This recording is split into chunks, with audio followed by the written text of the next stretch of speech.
we're ready.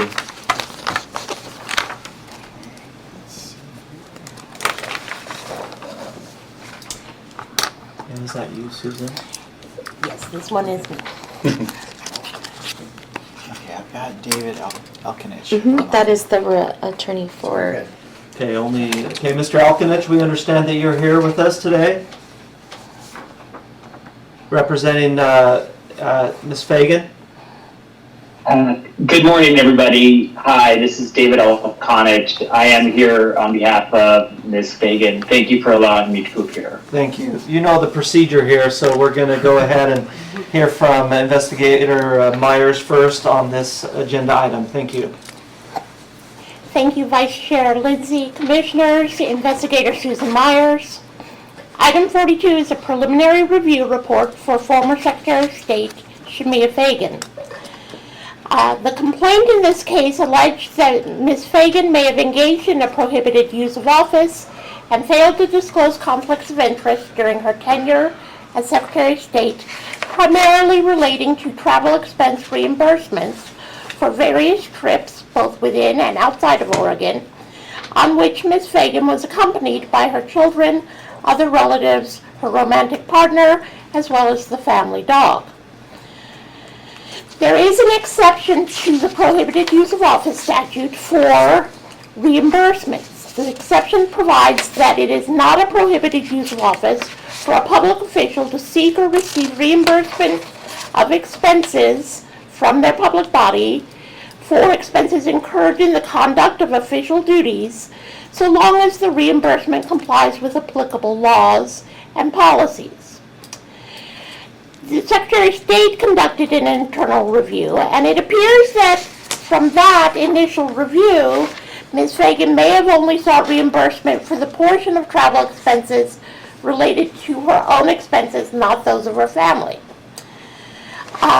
The Secretary of State's office, during our preliminary review, did send over the travel documentation, which is well over 500 pages. During the short period of our preliminary review, we have not been able to examine all of the documentation to determine whether those reimbursements were permitted under the existing laws and policies. With respect to one of her travel reimbursements, an August 2022 trip through southern and eastern Oregon, Ms. Fagan did submit a self-reported complaint to the Commission in November 2022. The Commission at that time did not open a case based on the complaint because the information provided did not appear to indicate a violation of government ethics law. However, it appears from the current complaint and the additional documentation provided by the Secretary of State's office that there may have been more information relating to that trip than was initially provided to us. Further investigation is needed in this case to determine whether any of the reimbursements could constitute a prohibited use of office or give rise to a conflict of interest. Issues include requesting double queen rooms rather than singles because she had her family with her. We would need to confirm whether those hotel rooms had any higher charge and if the reimbursement was for the lesser rate. Renting a full-size SUV rather than a compact or economy vehicle. We would need to look at whether by renting the SUV for her family while her staff member had to rent a separate vehicle to accompany them, whether this constituted an avoidance of financial detriment, the family not taking their own vehicle, or a financial benefit if she was accessing the state rental contract prices, and whether during those trips there were side excursions for which the state was charged.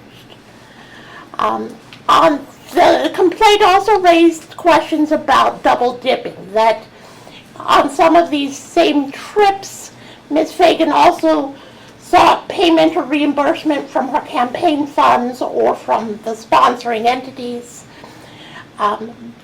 There were simply questions raised as to whether those reimbursements from the campaign funds were for her own expenses or those of her family.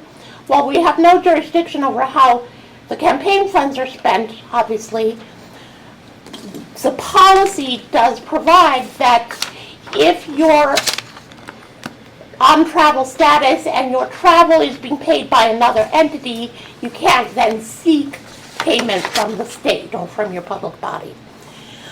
So the report that is in your meeting books recommends moving this case to investigation simply so that we can look at the extensive documentation and confirm to what extent each of these reimbursements was or was not permitted under the existing policies. Thank you, Investigator Myers. Commissioners, any questions for Investigator Myers? Seeing none, Mr. Elkanich, we'll give you a chance to respond. We can't hear you. If you can try to unmute yourself, maybe. There we go. Yes, thank you. I'm sorry, it's only been about 2 years we've been doing this. I should have known. I apologize. Good morning, everybody, and again, thank you for allowing me to appear this morning. As you all know, I believe Ms. Myers included a copy of our August 4th, 2023 letter to the Commission that requests the Commission dismiss the complaint. At this point, I just defer to that letter and the enclosures there too, and have no further comment at this time. Thank you very much. Thank you. We appreciate you being here. Commissioners, any questions for Mr. Elkanich? All right, seeing none, are there any commissioners prepared to make a motion? Commissioner Chair, Fisher. I will make a motion. Let me just say, again, a preamble, I want to express my appreciation to the staff for their precision of the documentation about what else needs to be reviewed if we were to move to an investigation. Mr. Chair, that said, I hereby move that the Commission find there is a substantial objective basis for believing that former Secretary of State Shemia Fagan may have violated ORS 244.040 sub 1 and ORS 244.120 sub 2, and that the Commission should investigate accordingly. Thank you, Commissioner Fiscom. Commissioners, any questions or comments on Commissioner Fiscom's motion? Seeing none, let's call the vote. Do we see a hand raised? Oh, Commissioner Payne, go ahead. Thank you. Yeah, I guess I just want to make a comment, maybe more than anything, or raise a concern, because it just appears to me that the staff report comment about former Secretary Fagan's prior self-report may be mischaracterizing her prior self-report. My understanding of her prior self-report is that it's not as limited as it's being characterized, because it did attach the entire complaint against her, which included the 6 months of complaints against her that were made. And I understand that her cover letter explained the one trip to the OTLA convention that I think the audit found was of possible particular concern.